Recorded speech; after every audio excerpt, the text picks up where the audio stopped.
With the State Assembly elections slated to be held on 27th of February 2023, all kinds of election campaigns comes to an end today, that is 25th of February 2023 at 4 p.m. under the guidelines given by the ECI. Nagaland will now observe 48 hours of preparation to go to polls on 27th. Well, Hornbill TV has been following all the developments regarding the upcoming elections, and our reporter is joining me live from somewhere in the highway to tell us how Nagaland is set to go for polls. So, hi Akre. Akre, so as we know that Nagaland is ending the election campaign today, that is February 25th. So, overall, you have been going around and observing how the election process campaign has been going on. So, overall, what did you see how was the public sentiment throughout the campaign period, as per your observation? Yeah.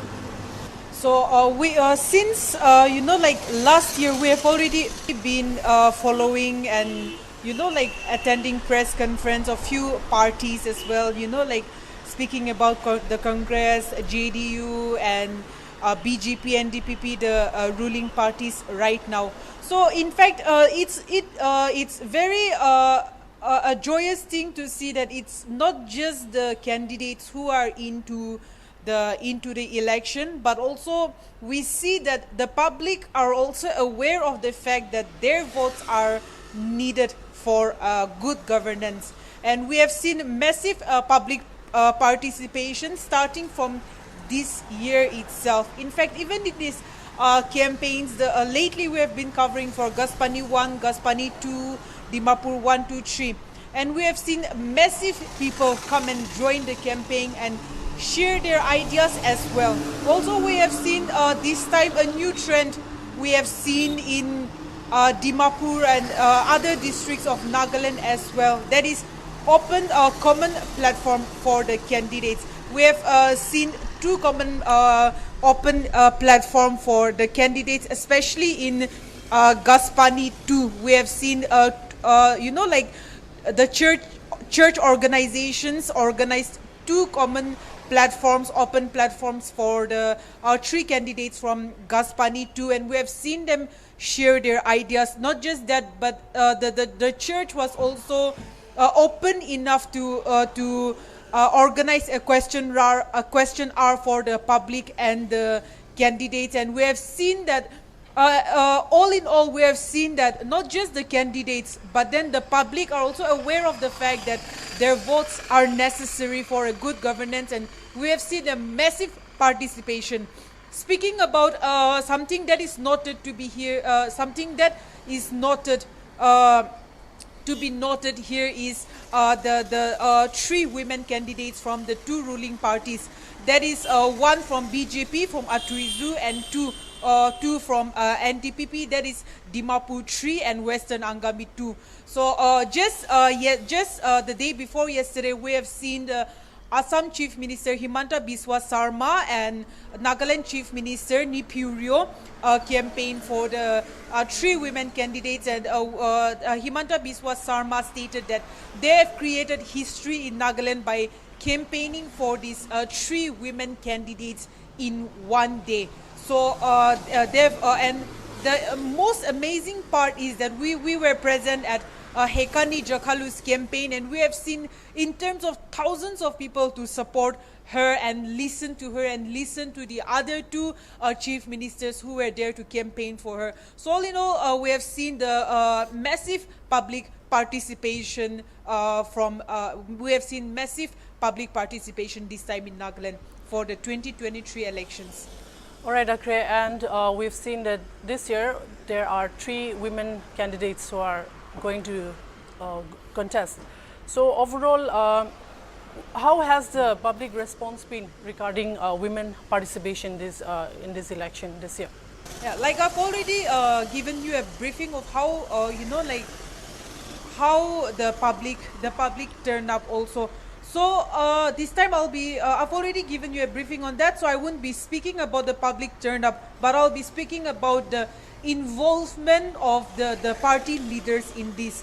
we have seen that the party, the BJP and NDPP party, is very keen to make this, especially these three women candidates, intending candidates, win. They've invested a lot of time on this. In fact, something to be noted here is that the Nagaland Chief Minister Nipurio has campaigned for Hekani Jakalu 2 times, one at Doyapur and the other at Kushabil ground, and all of this falling under the Dimapur Tree constituency. And like I said, the Assam Chief Minister and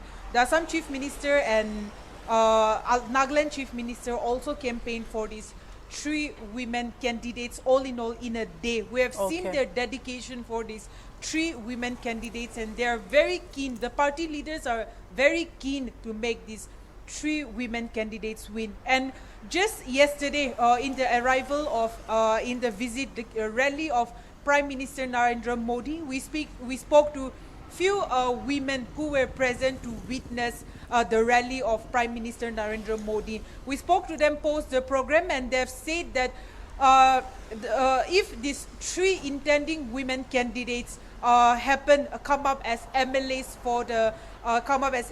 in this term, they say that they've shared their view that it will be a new era, not just for the Nagas, but speaking precisely for the women. It will be a big boost to the women, and we keep speaking about women empowerment, and both the parties, the NDPP and NDPP, has spoken about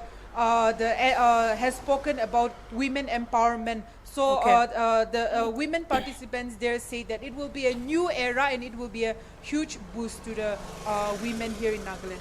Okay, Kre. So, what are the major issues that political parties have debated over in the past few weeks? The obvious is development. So we have seen them speak about development, where most of the time it's the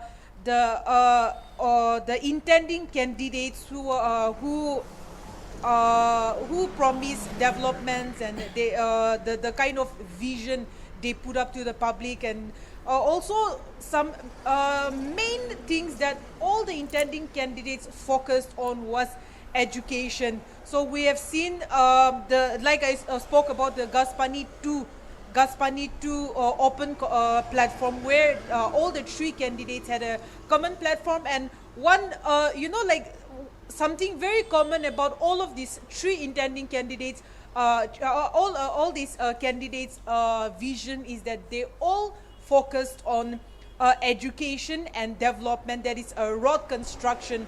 So that is one of the these things will be one of the main issues that the candidates are focused on. In fact, the Prime Minister, when the Prime Minister of India spoke at the campaign yesterday at Agri Expo ground, he spoke about the developments that came about in Nagaland, here in Nagaland, and he also said that he still has a lot of vision and dreams for Nagaland, and then it will be possible only if the public will vote for the 2 ruling parties again, that is BJP and NDPP. So that was how he ended his statement, saying that he wishes to still bring a lot of development in Nagaland, and that will happen only if the public votes for the 2 ruling parties. So all in all, the politicians or the candidates are all focused on bringing development. Their main focus was on bringing development and education in Nagaland.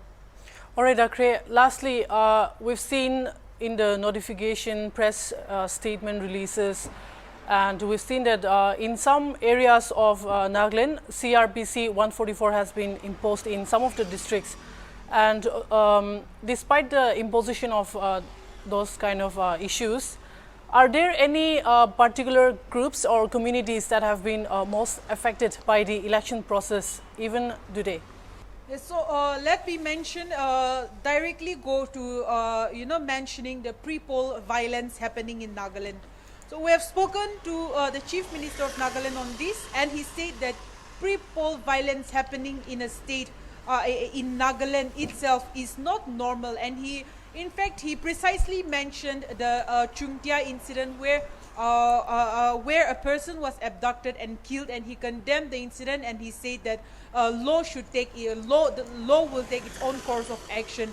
So speaking about section 144 CRPC being imposed, we did a ground report at Dhansari Par subdivision where section 144 CRPC will be has been imposed, and it will be effective from 5 p.m. today to 27th 5 a.m.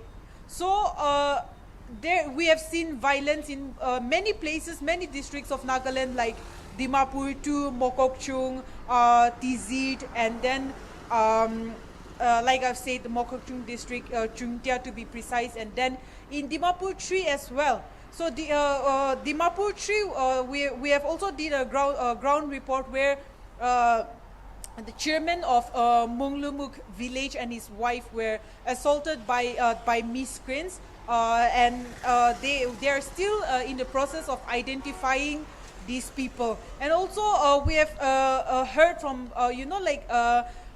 someone who doesn't want to be named. We have heard from sources that they just the night after the assault of the chairman and his wife, there has been another pre-poll violence. So we have heard from intending candidate of Dimaputri, Hekani Jakalu, her concern for Dhansari Par subdivision, and she said that she is in process of speaking to the department in requesting the department to declare the area as an area, a sensitive area. So post her interview with Hornbill TV, the next day we have seen the Dimapur commissioner KV Tuto Sopi who declared Dhansari Par as a sensitive area, and section 144 has been imposed. And from 5 p.m.